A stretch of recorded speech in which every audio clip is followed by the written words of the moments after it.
लड़की बाज पड़ोसी। ये हैं मिस्टर मनसुख। उम्र 60 साल। वैसे तो इनकी उम्र है राम नाम जपने की, पर मनसुख दिन रात अलग अलग लड़कियों का नाम जपते रहते हैं। अरे लड़की, सुन तो, तेरा नंबर क्या है?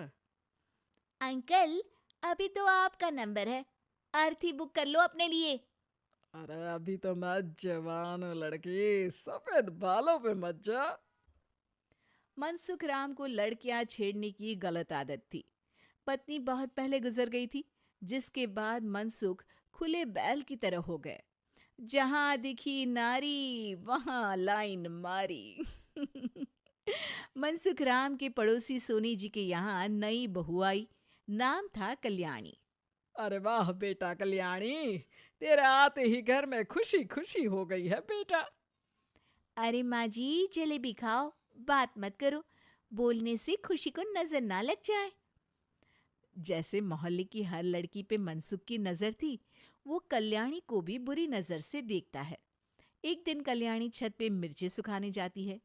दूसरे छत पे खड़ा मनसुख गाना गाने लगता है। उफ उफ मिर्ची, हाय हाय मिर्ची, देखे तो तुझे लग जाए मिर्ची। कल्याणी को लगता है कि यूं ही गा रहे हैं, शौकिया तौर पर ये तो होता ही रहता है। एक दिन कल्याणी आंगन में पौधों को पानी दे रही होती है। फूल हूँ गुलाब का, चमेली का न समझना, आशिक हूँ मैं आपका, सहेली का न समझना। कल्याणी को ये बात बहुत अजीब लगती है, क्योंकि शायरी बोलते वक्त मनसुख उसी की तरफ देख रहा था। वो अंदर जाती है और अपनी सास को कहती है, ये जो हमारे पड़ोसी हैं। अरे दूर रहना उससे। हाँ, दूरी रहूंगी, पर ये थोड़े अजीब नहीं है? अरे अजीब, आवारा, ठरकी, पता नहीं क्या क्या आदमी है वो। हर लड़की पर नजर डालता है वो। उसकी उम्र की वजह से कोई उसे कहता नहीं। बाकी उसे आसपास रखना भी नहीं चाहिए। अरे पर ऐसे थोड़ी ना चलेगा, एफआईआर करवा देनी चाहिए। हवालात में हवा और लात खाएंगी तो समझ जाएंगे। अरे यही तो दिक्कत है ना समाज की।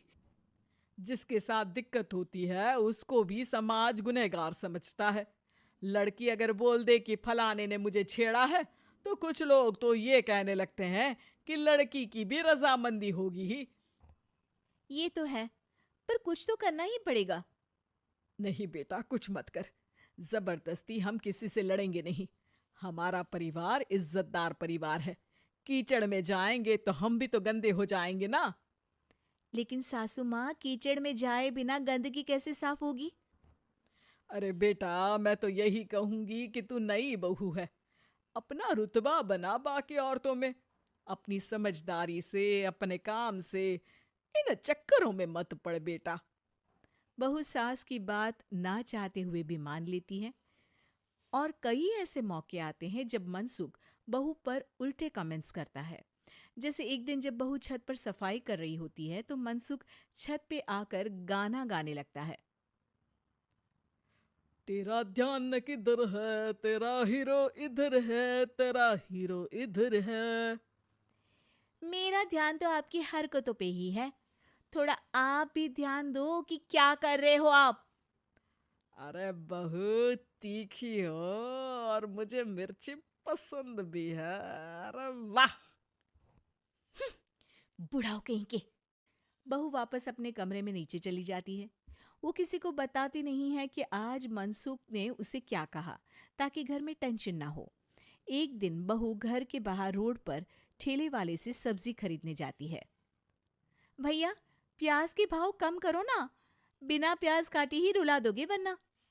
तभी बहू की नजर मनसुख पर पड़ती है, जो वहां से गुजर रही एक लड़की को देखकर कहता है, शीशी भरी गुलाब की, पत्थर पे फोड़ दूं। तेरे लिए तो जाने मन जीना भी छोड़ दूं। लड़की सहम जाती है। उसकी उम्र शायद 18-19 साल की रही होगी। बहू ने जब ये देखा कि मनसुख ने इतनी छोटी उम्र की लड़की को तंग किया है, तो वो घर में जाके अपने पति से कहती है, तुम्हारा पड़ोसी मनसुख, अरे बहुत नीच आदमी है। अरे कुछ करते क्यों नहीं उसका? अरे मैं क्या करूं? पड़ोस में गंदगी है, हटानी तो पड़ेगी ना। मेरा साथ दोगे? दूंगा, लेकिन करना क्या है? हम फंसेंगे तो नहीं ना? डरो मत, अच्छे काम करने से डरना नहीं चाहिए। उस दिन कल्याणी अच्छे से तैयार होती है और मनसुख के घर जाती है। अरे वाह, आज तो घर में चांद उतर आया है। आपकी शायरी, आपके गाने मुझे यहाँ खींच लाए। शाम को मेरे पति और सास घर पर नहीं रहेंगे। आप मेरे घर आ सकते हैं चाय पीने। अरे जरूर जरूर, मुझे पता था तुम समझदार हो, पर इतनी जल्द मुझे पसंद करने लगोगी ये नहीं सोचा था। चाय पे इंतजार रहेगा। मनसुख शाम को कल्याणी के घर चला जाता है। आप बेडरूम में बैठिए, वहां चाय पियेंगे। अरे वाह बेडरूम में चाय मनसुख हंसता हुआ बेडरूम में जाता है और वहां का नजारा देख के घबरा जाता है। वहां पर मोहल्ले की वो सारी लड़कियां खड़ी हैं जिनको आज तक मनसुख ने छेड़ा था। कल्याणी भी बेडरूम में जाके दरवाजा अंदर से बंद कर लेती है। अब बेडरूम से सिर्फ डम डम डिशुम डिशुम की आवाज आती है और बीच बीच में मनसुख की चीखें भी सुनाई देती हैं। अरे माफ कर दो बिटिया, अरे नहीं नहीं नहीं, अरे डंडे से नहीं, अरे अरे लग जाएगी, अरे आई। बेडरूम का दरवाजा खुलता है और मनसुख की हालत एक लुटे फटे कौवे जैसी हो जाती है। किए की सजा तो मिलनी ही थी आपको, लेकिन आपकी और आपसे ज्यादा हमारी इज्जत का भी ख्याल रखना था। इसलिए इस बार शांति से धर धर के धरना किया हमने आपकी। अगर जरूरत पड़ी तो बाहर जुलूस भी निकाल सकते हैं। आप ऐसी गलती नहीं करूंगा, मुझे माफ कर दो। बहू मनसुख को बाहर छोड़ने जाती है। मनसुख अपने घर की तरफ बढ़ता है। वैसे आपको चाय कैसी लगी? मनसुख अपने दुखते गाल पे हाथ रख के कहता है। कड़क